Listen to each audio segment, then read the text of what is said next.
Pang-ulam idea ba para sa nalalapit na bagong taon? No problemo, bes, dahil bibigyan kita ng tips. Luto ka na lang ng pork stick. Napakadali lang, napaka-basic lang. Super, sinugasan kong mabuti yung ating baboy para maalis yung mga impurities at mga bakterya. Pagkatapos niyan ay binabad ko siya sa may kalamansi at toyo. Naglagay ako ng maraming bawang at paminta na pino. Tapos nag-add din ako dito ng konting seasoning at ibababad ko lamang ito ng mga 24 hours para manunuot yung mga ingredients na pinaghalo-halo natin.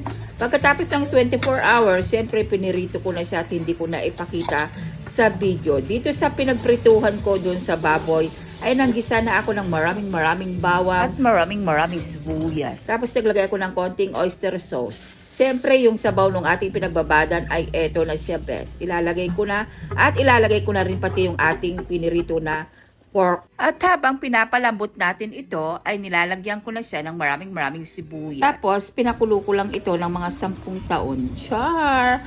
Pagkatapos ng 10 taon, best, ito na best, nilagay ko na sa medium tray dahil nga pa-order ito nung aking suki para sa paghanda sa Noche Buena.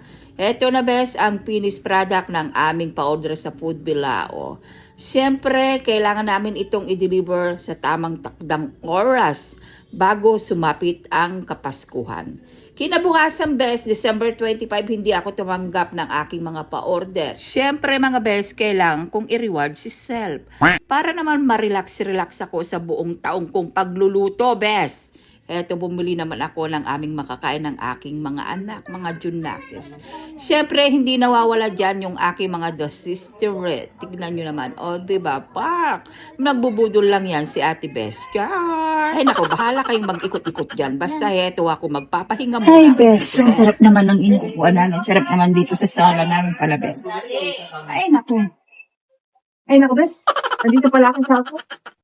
Isa na, Bes. Mahal pala itong inuupuan ko, Bes. Preso pala nito, Bes, ito, oh. Yung inuupuan ko, itong inuupuan ko lang to, Bes. Yan ang preso niyan, Bes, oh. Yung inuupuan ko. At syempre mga best, dahil nga napagod na naman si Ate Bes nyo, kailangan ko na naman lumamon. Kailangan kong palakasin ang aking katawan best at kailangan kong busugin si self. Kasi pag hindi ko bubusugin si self, manghihina yung aking katawang lupa. Alam nyo naman na isa akong dialysis patient, pero don't worry best. Medyo tinatansya ko muna ang aking mga kinakain dahil nga matagal pa akong magpapadialysis best. Pero puro tayo lamon for today's videos mga best. Heto na naman best, lamon na naman ang person. Bakit ba tuwing December? Ang daming ganap-ganap sa buhay.